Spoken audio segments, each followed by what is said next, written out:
I've been a writer for a really long time, and over the years, I've had what some might consider success, and I've had what some might consider failure. For me, it's all been part of the journey, because I know that super mega success, like you see with a J.K. Rowling or a Stephen King, or just name anyone who's super wealthy because of their writing, that comes with ruby dust. And ruby dust is a rare and precious thing.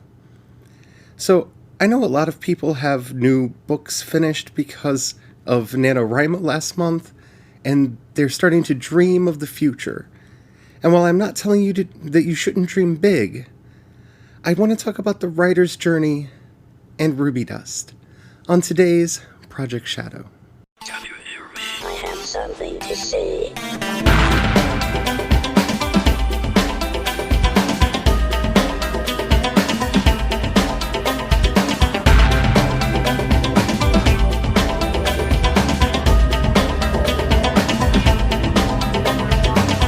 Project Shadow starts now. Hello everyone, how are you doing today? My name's Charlie. You might know me better as sci-fi fantasy writer C.E. Dorset, especially if you're reading my latest book, Crucify My Love, which is currently back in revision. Bum bum bum! But don't worry, when the revisions are finished, I'm going to push it out so that everybody who's currently owns a copy will get the new version for free. And if you all want, I guess I could give you the original for free as well. But today, I want to talk about the writing journey, and especially what we as creative people think about when we think about our possible successes and failures, when we make our goals, because I don't know about you, but I have a series finished that I'm currently revising, and I'm starting to think about what my goals for 2020 are going to be. And over the years, I've learned a lot about setting goals as a writer, and what's good, bad, and ugly about doing that.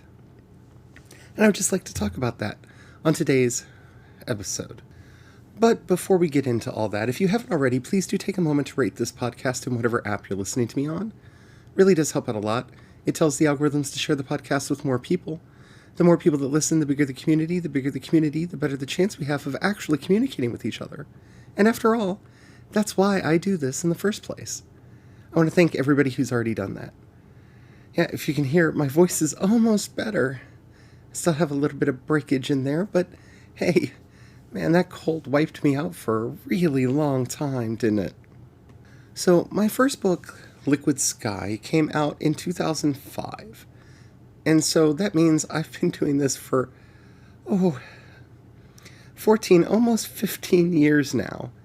And it has been a wild and crazy journey all the way through. And while I wouldn't say that I have mastered everything that there is to know about the craft or about marketing or any of those things, I've learned a lot about myself and how I need to live as a creative person in this world. Because that, more than anything, I think is what needs to be taught. See, we teach people how to construct a sentence and how to string those sentences into paragraphs and to turn those paragraphs into scenes and those scenes into chapters and those chapters into books.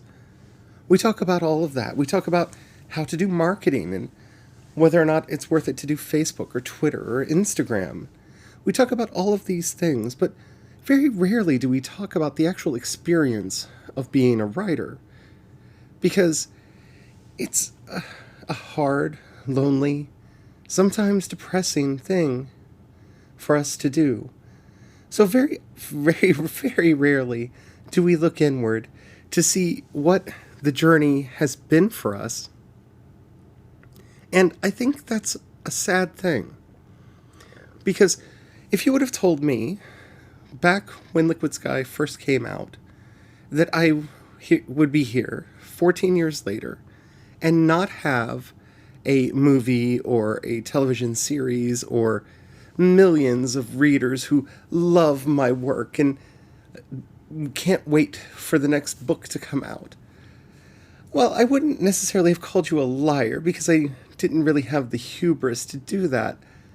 I thought much bigger things would happen for me over the years. I thought I would be in a much different place now in my life than I am. But I didn't take certain things into effect. I didn't think that I was going to have a major depressive episode that would take me away from writing for years and make it almost impossible for me to reach out to anybody, letting my social media languish, my podcast languish, my writing languish, letting my audience drift away, for some of them to come back when I came back. But, people lose interest, and while I'm not saying that I've lost those people forever, there's a good chance that they don't even know that I'm back doing things again. I never could have counted on any of those things. I couldn't have counted on the financial crash devastating the region that I live in the way that it has, or that I would actually be legally married in America's heartland, and that would be legal in this country that I live in. I never would have imagined any of these things. And that's the first thing that I think we have to take into effect when we're thinking about our future and about our goals. We have to make room for the unexpected. We have to allow for ourselves to realize that there are things that we cannot, no matter how hard we try and no matter how much work and effort we put into it, there are things that we cannot control and that are completely outside of our abilities to touch, to change.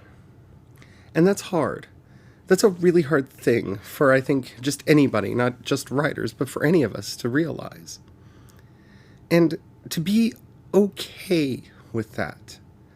I think that's the second part, and probably even the hardest.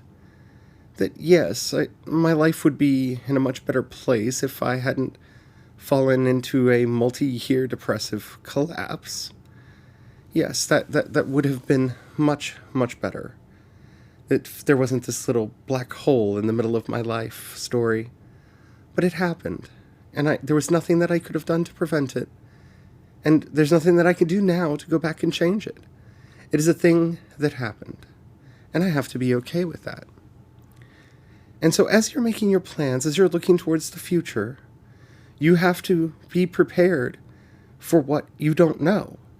Well, today it seems like Facebook and Instagram and Twitter and YouTube and all of that will be with us forever. I mean, who could ever take Facebook down? Nothing is forever. And even if something seems inevitably permanent, you never know when things could change. Policies could change and remove small creators like us from the systems. And so always diversify and try to spread yourself around so that your audience has direct contact with you.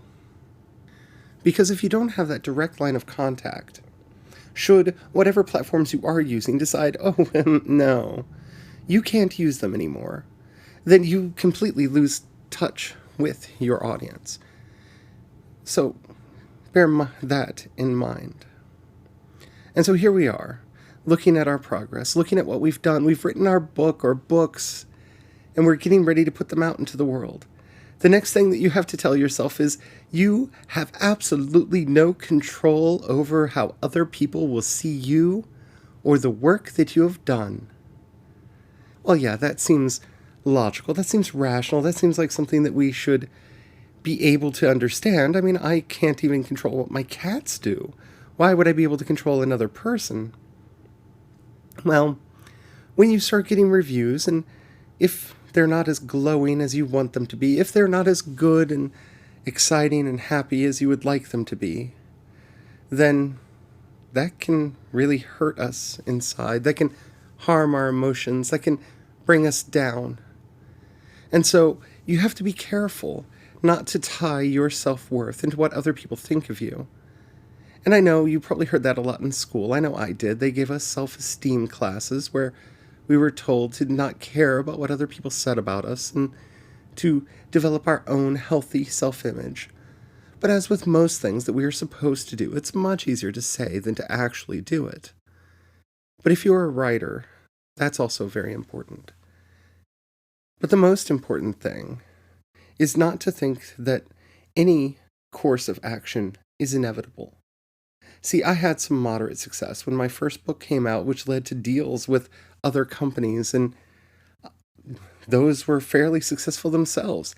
And so I thought that I was on the track to grow and blow up and be the writer that I want to be, with the audience that I want to have.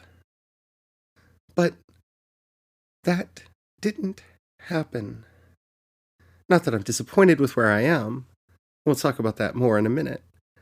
But all that I thought was going to happen, everything that I saw waiting there on the horizon, it was a mirage. And it was a mirage that other people put in front of my eyes so I wouldn't realize that what I really wanted was the fairies to come to me at night and sprinkle me with the ruby dust so that I could be that person.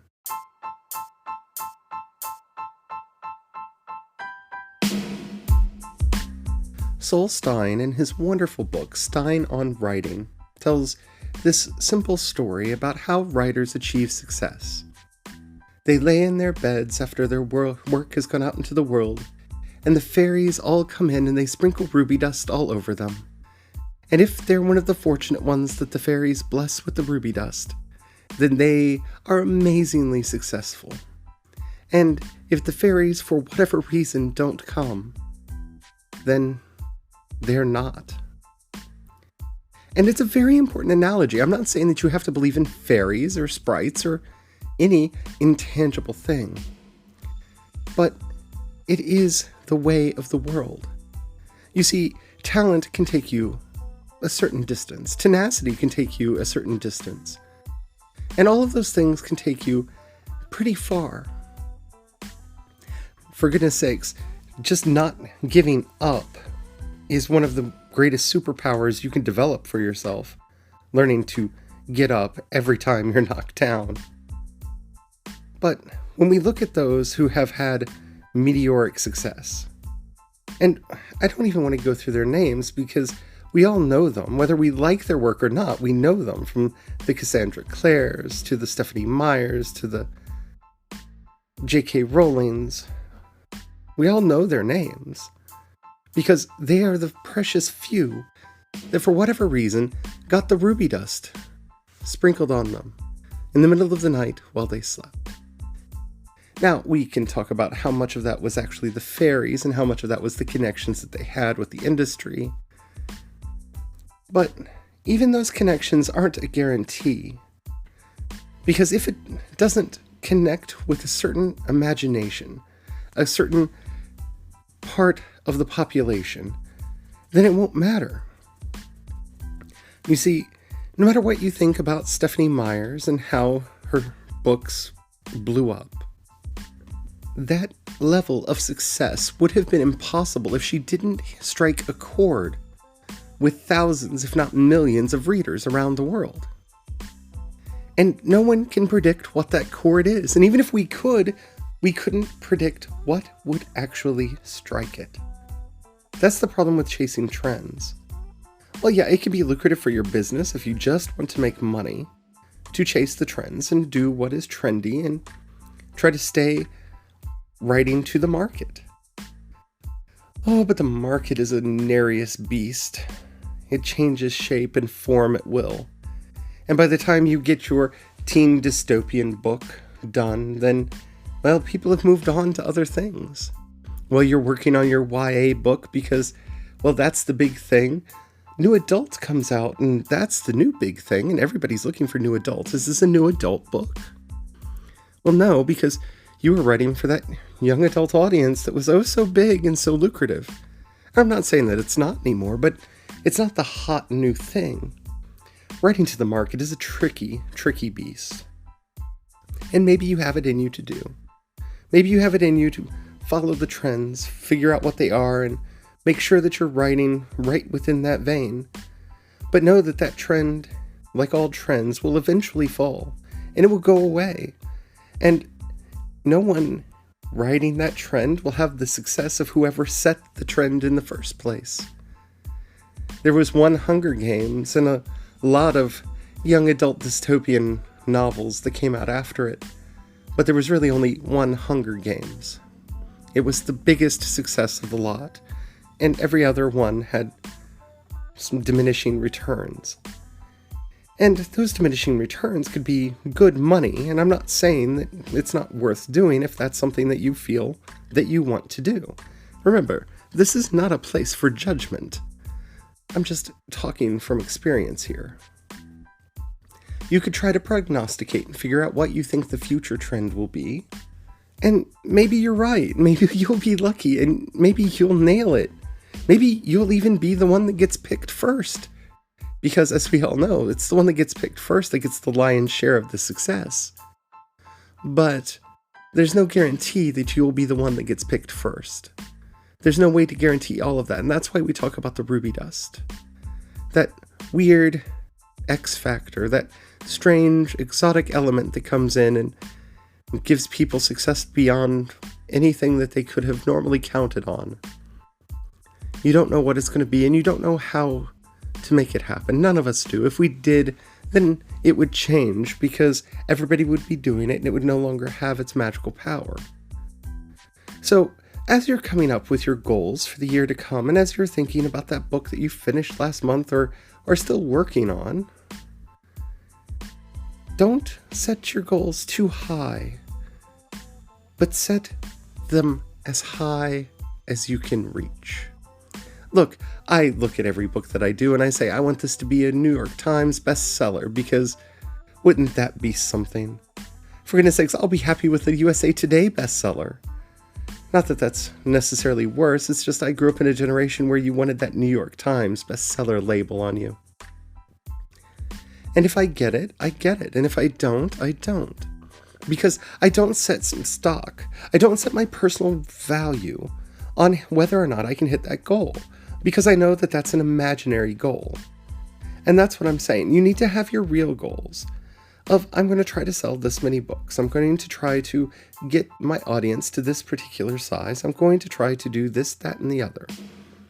Reachable, manageable goals that you can hit, and then set a goal a little bit further down and keep building.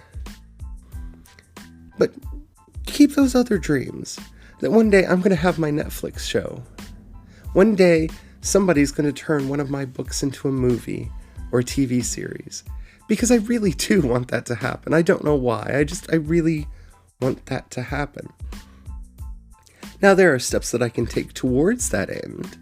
There are things that I can do to try to make that happen, but there's nothing that I can do to ensure that that would happen. But I hear you. I could raise the money and make it myself. But then I'd have to raise the money, and there's nothing saying that I would be able to raise the money. You see, and then it wouldn't be what I'm actually wanting. See, I don't want to make my own show. I want to have it made. Now, granted, if somebody came to me and said, would you like to be the showrunner for something? I don't know that I have the skills for that, but I would love to write for some of these things. But again, that's a dream. That's a fantasy. And it's worth having, and it's worth maintaining. But don't think that that's a goal that you can set. In 2020, I am going to this great and wonderful thing. Because, yes, it's possible that you can get there. But you need to set goals that are manageable. If you've never sold a book in your life, your goal needs to be to sell one book. And then once you've sold one book, maybe set it to 5, then to 10, then to 25, 50, 100, maybe 1,000. Whatever it is that you want, set your goals in increments that you can meet and exceed. That way, no matter what happens, no matter where your life takes you or your career goes from there, you'll find the path laid out. Because as long as we handle the things that we can handle, as long as we manage the things that we can manage, while allowing ourselves to still have the dream that the ruby dust could come and rain down on us while we sleep one night. That's fine. But don't get distracted by the dream of the ruby dust. You can set out your milk on your doorstep and you can ask for the fairies every night to come and visit you. But that does not guarantee that they will shine benevolently. There's nothing that we can do to ensure that they will bring us the things that we want.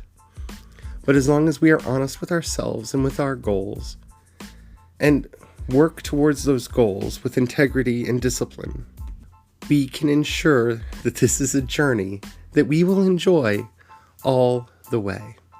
Because in the creative life, as with life itself, it's all journey with no destination. There may be way stops and way stations along the way, but the journey keeps moving on. I hope you enjoyed this episode. If you did, and you haven't already, please do take a moment to rate it in whatever app you're listening to me on. If you have any questions, comments, or topics you'd like to hear discussed on the show, in the show notes you'll find a link to the voice message system. If you click that, keep it short, keep it clean so I can use it on the show. I would love to hear from you. If you'd rather hit me up on social media, I am CE Dorset on Twitter and Facebook. Well, actually, I think on Facebook as well. On Twitter and Instagram. And if you want to find links to everything that I do, just head over to projectshadow.com. I will get that pitch right one of these times. If you have $1 that you can pass my way, it really would help out a lot. In the show notes, you'll also find a link for both my Patreon and the community support. Whatever you can give, it really would help me out to achieve my goals of, making sure I have a laptop and a roof over my head and paid bills and, all of those things that we all dream about. And I want to thank everybody who's already doing that. If you don't have any money right now or you don't feel like giving, that's perfectly all right. But if you know somebody who would enjoy the work that I do, please share it with them. That helps out immensely as well. Yeah, I think that's about it. I'm doing some plans for my Fiction Friday episode, so I'm going to be talking about what I'm doing. And if you have any ideas, I'm thinking about doing a quick short story that I can give away to everybody for Christmas. So if you have any ideas of like a setting that you would like for that to be in, let me know. I would love to hear it. Until next time, don't forget, have the fun. Bye.